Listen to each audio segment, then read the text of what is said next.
Hello, everyone. I'm Evangelist Douglas, and it's a privilege to speak to you once again. But today, I want to quickly talk about Galatians chapter 3, verses 13. In Galatians 3:13, we read that Jesus Christ died a curse for us to set us free from the curse of the law, because cursed is anyone that is hanged on a tree. So in that verse, we get to understand that Jesus Christ set us free from the curse of the law. So what does it really mean? And what are its implications for us as Christians? And that's what we are here to discuss. So stay tuned and I hope you enjoy this. So when we talk about the curse of the law, what does it mean? It simply means the consequences of not obeying the law. So when there's a law, if you disobey that law, you suffer the consequences of disobeying the law, which is the cause of the law. So when we read that Jesus Christ saved us from the curse of the law, then we must ask ourselves, which law is he talking about and how does it affect us? And so just in explaining this, we are going to look at two different laws. But first of all, let's look at the law, the sin of Adam. You know, when God created Adam and Eve, he gave them a law. Do not eat of this tree, else you shall die. Now, the death is actually the cause of the law. So the consequences of eating that fruit for Adam would be death. And when you look at the death, it manifested in the curses that God laid upon Eve, the serpent, and the ground, all for the sake of Adam. And all those curses were the consequences of eating that fruit, which is the death. So all those curses were brought about to bring about the death, which is the cause of the law. And the consequences of Adam eating that fruit can just be categorized into three. One, the cause of the law, that Adam suffered as a result of eating that fruit can be classified just into three categories. The first one is poverty.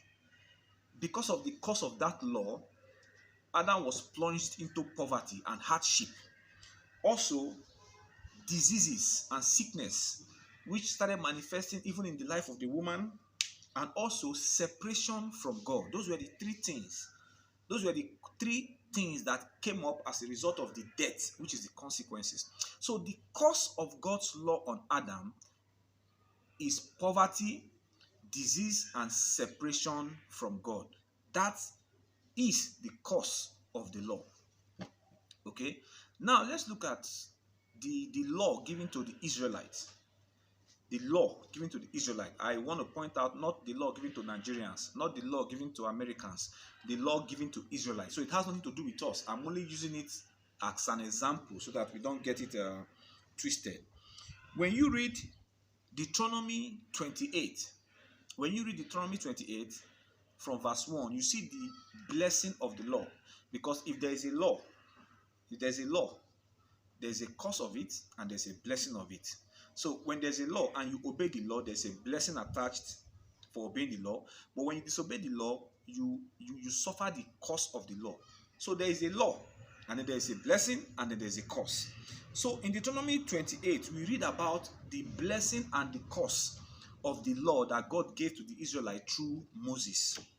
So when you look at that Deuteronomy 28 on your own, when you start from verses 1 to 14, you read about the blessings of obeying the law of God.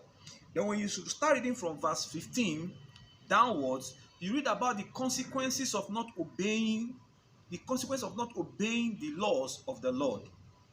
But of course, for Israelites. But the same thing, when we go and look at the consequences of the law for the Israelites is the same thing as the consequences of the law for Adam, which is poverty, diseases, and separation from God. So you can check it out yourself. I challenge you to check it out yourself. So when you look at the whole consequences of not obeying God, it still boils down to poverty, diseases, and separation. So I'm just using this Israelite situation to cement the Adamic situation, because as we all know, it was because of Adam's sin that we are all born sinners. Because of the sin that Adam committed, and we are all born sinners, because at the time when Adam sinned, we were all inside Adam.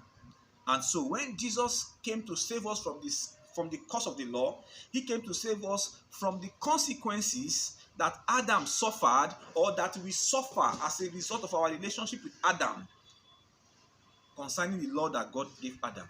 So what am I trying to say? The cause of the law is poverty, diseases, and separation from God. And so if truly Jesus Christ has died for us and set us free from the curse of the law, then as Christians, we are not supposed to be poor, we are not supposed to be battling with diseases, and we are also not supposed to be separated from God. So if you are a Christian and you are still dealing with poverty, you are still battling diseases, you are still separated from God, you can't hear from God, you can't communicate with God, you don't have a relationship with God, you know that it is an error. It is an error. It simply means that the resurrection power of Jesus is not at full play in your life, because Jesus has set us free from the curse of the law, which is poverty, diseases, and separation from God. So we are now to be rich, we are now to be in health, in good health, and we are to be in a constant fellowship with the Holy Spirit. So this is how it's supposed to be for us Christians. But if you've not gotten to this level yet, put it in your mind that that is God's plan for you, and that is the realm in which you are supposed to be operating. So don't be comfortable as a Christian. Don't be comfortable dealing with sicknesses. Don't be comfortable that you are not in a relationship with God. You have no evidence to prove that you even carry the Holy Spirit. Don't be comfortable in that situation. If you are a Christian and you are poor, don't be comfortable in that situation. So that is the cause of the law. So now you know the cause of the law. In Lagos State, a new law was enacted that when they catch an armed robber and they are carrying out jungle justice, if you are there and they have evidence that you were there, you will be arrested and you will be charged. So as a result, that is the law. The law now is that there should be no more jungle justice. And if you see jungle justice, flee from the scene. That is the law. But if you refuse to obey that law, then you now face the cost of the law. That is jail time for you. So that is just the way it is. There is a law, then there's a consequences of not obeying the law, then there's a blessing attached to obeying the law. So the blessing of obeying the law is the blessings of the law. The consequences of not obeying the law is the cost of the law. Thank you very much.